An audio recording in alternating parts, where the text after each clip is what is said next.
Александр Филиппов Казанның Яңа Азин урамындагы авария хәлендәге йортта бер бөлмә хуҗасы торакны 2 ел элек әнисе аңа бүләк иткән. Тик ул чакта ана кеше дә, улы да документ рәсмиләштергәндә закондагы нечкәлекне белмәгән. Йорт авария хәлендә икән, анда бүләк итеп бирелгән милек өчен дәүләттән торак алып булмый. Акчалы тагына компенсация каралган.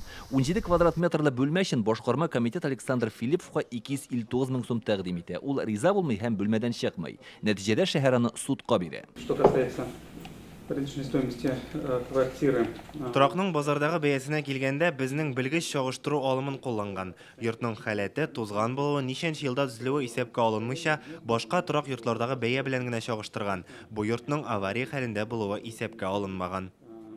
Так скажем, не применил аналогии именно аварийного дома. Бу бүлмәнең бәясен ачыклар өчен 3 белгеч җәлеп ителде. Александр Филиппов еллаган белгеч торак 2 миллион сум тора дип бәяли. Шәһәр вәкиле 250 мең сумнан артмый ди. Бу эш каралган вакытта әле апрель ахырында ук суд үзе дә экспертиза билгеләгән иде. Бүген нәтиҗәсе әзер булды. Алар Филипповка 1,5 миллион сум компенсация тиеш дип саный. Суд бүген шушы суммага нигезләнеп карар чыгарды. Я благодарен судье за справедливое решение. Мин канәгать, әгәр инде Казан шәһәре хакимияте тәкъдим иткән бәя белән килешкән булсам, мин тораксыз да, акчасыз да калыр идем.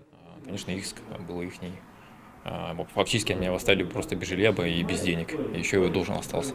Александр Филиппов хәзер Яшелүзәндә яшәп тора. Бу компенсация торак хәлен яхшыртырга мөмкинлек бирәчәк ди ул. Казан башкарма комитеты бер ай эчендә югары судка шикаят биргән хокуклы. Я считаю, что суд абсолютно грамотно и справедливо подошло к этому вопросу. Минем уйлавымча, суд бу мәсьәләне бик яхшы өйрәнеп, хокукый яктан дөрес нәтиҗә чыгарды. Александр бу акча белән торак алу өчен дәүләт программасында катнаша алачак. Бу сумма торак мәсьәләсен хәл итүдә ярап куячак. Это уже сумма, от которой можно отталкиваться. Александр Филипповның бүлмәсе урнашкан бу йортның яртысына калган. Аны хәзер сүтәләр, яшәүчеләр декабрьдә үк яңа фатирларга күченгән. Илдар Сафиуллин, Константин Бушуев, Яңа Гасыр каналы.